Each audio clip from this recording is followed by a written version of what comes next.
The worst pandemics in history. Age of Men is over. Believe it or not, this statement was about to make a reality. Pay close attention to the video and find out how many times humanity nearly lost the war against an invisible enemy.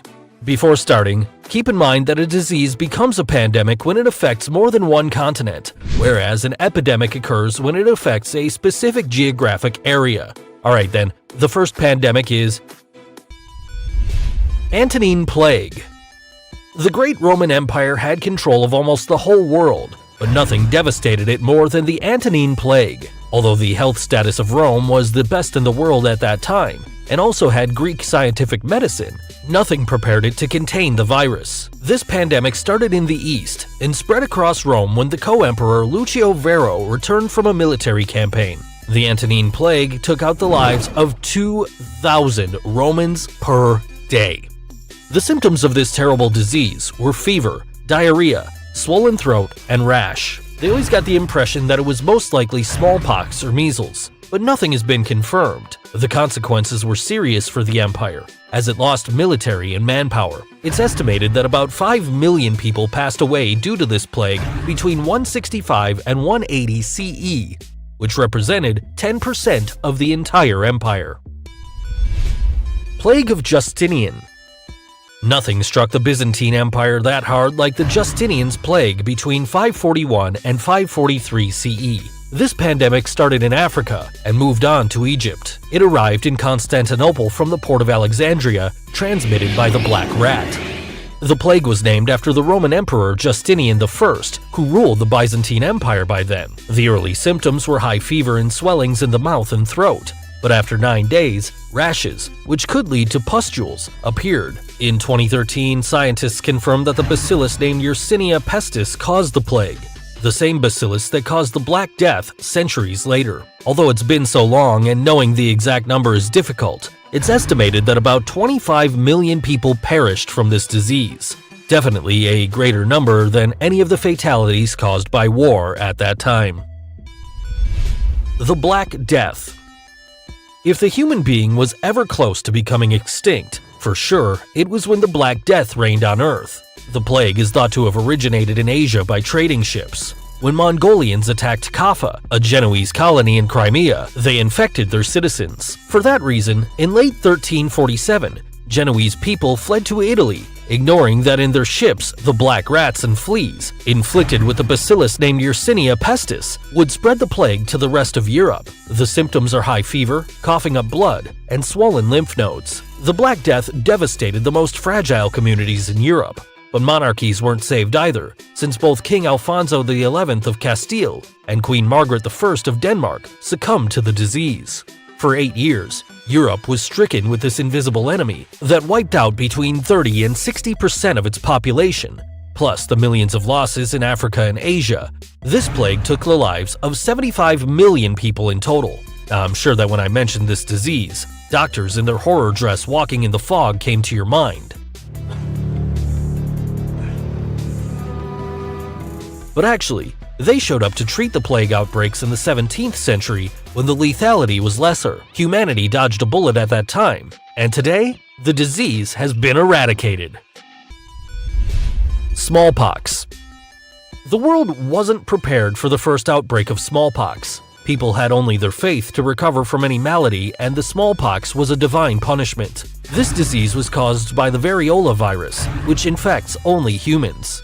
Its symptoms were high fever, diarrhea, and nosebleed. At its highest, smallpox affected 60% of the world's population, and the mortality rate reached 30%. However, not only Europe was affected by smallpox. Europeans arriving in America was a demographic catastrophe for natives, since their immune system couldn't fight against smallpox, so the population plummeted by 90%. Until the 20th century, smallpox took the lives of 300 million people. Finally, in 1796, Dr. Edward Jenner developed the first vaccine by observing that those who suffered from mild smallpox didn't have it again. After a worldwide campaign and the last case was reported in 1977, smallpox was declared officially eradicated.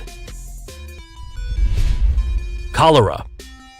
Cholera is a terrible disease caused by the bacteria Vibrio cholerae, serotype O1 and O139, which makes you experience diarrhea, leading to dehydration. If that seems creepy, imagine millions of people losing their lives that way. Such a macabre scenario was a reality around the 19th century, when outbreaks of cholera occurred 3 times. The first one in India in 1817, which quickly spread throughout the Asian continent, including southern Russia.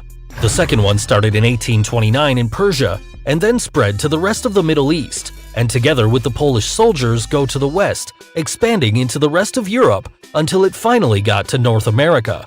The third cholera outbreak occurred in 1839 and lasted until 1856, spreading through North Africa and getting to Brazil. Typhus fever.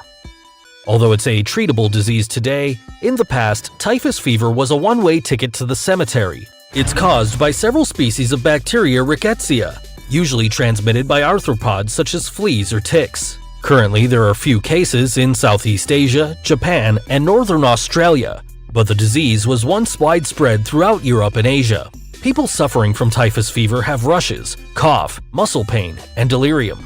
At first, it was called jail fever, as it usually affected English prisoners. Even Napoleon caught it during his retreat from Moscow when his army was stuck in the frigid Russian winter. It's estimated that in the French army, the number of losses due to typhus fever was higher than the number of losses due to the fight with Russians. But perhaps the major typhus fever incident was during the time known as the Year Without a Summer, when an epidemic broke out during the Irish famine in 1816, and about 100,000 people perished. Along all its periods of time, this disease put about 3 million people in their graves. Spanish flu. Despite its name, it didn't originate in Spain. According to studies, the first cases occurred at the Fort Riley military base in the United States, but as Spain kept neutral during the First World War and didn't censor information on the disease, it was named after this country. In 1917, most of the American military camps became infected, but they went to fight in the First World War anyway. By 1918, the first cases in many European countries were reported, so the pandemic started. The symptoms were high fever, earache, and vomit. Hospitals collapsed and cemeteries were full. However, 75% of the people's passing happened during the second wave in 1918. Surprisingly, most of them were young adults in their 20s and 40s. As protective measures were unknown at that time, between 50 and 100 million people were victims of the plague. In other words, up to 6% of the planet's population. This disaster was caused by an influenza A virus of the H1N1 subtype. By the summer of 1920, the virus had been totally gone. AIDS. Regardless of the advances in medicine, people are still afraid of the word AIDS because there's no cure yet. The virus that causes AIDS. You fucking kidding me? The disease is caused by the human immunodeficiency virus, which destroys the immune system, and getting it in the 1970s would have been a speedy execution. At first, AIDS wasn't relevant because it was associated with the gay community, and the investment in its treatment was ignored during part of the 80s until cases of infected children were presented. So it went from being called the gay plague to being considered a worldwide epidemic. Its symptoms include sore throat, yeast infections, and quick weight loss. In the early 1990s, the World Health Organization estimated that there were about 8 or 10 million people living with HIV. Today, there are 35 million. Since its onset, the AIDS pandemic has killed 25 million people, and the exact origin of the virus remains a mystery. Swine flu. After the swine flu, pigs weren't the same for the world. From 2009 to 2010, the H1N1 virus, also known as swine flu, spread rapidly. The symptoms were fever, chill, red eyes, and a severe sore throat. The virus only affected pigs, but new influenza was able to affect humans, and the first case occurred on April 15th in California. 10 days later, the World Health Organization declared it a disease of international concern. However, 2 days later the swine flu was declared a pandemic, and many citizens started wearing masks. Where have I heard that before? It had to wait until August 2010 for the pandemic to be over.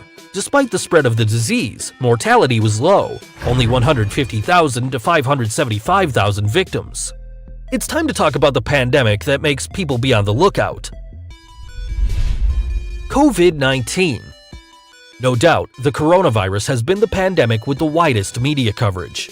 It's an infectious disease caused by the SARS-CoV-2 virus. Scientists think that the coronavirus outbreak came from a Wuhan's animal market in China, where up to 112 wild animals are traded.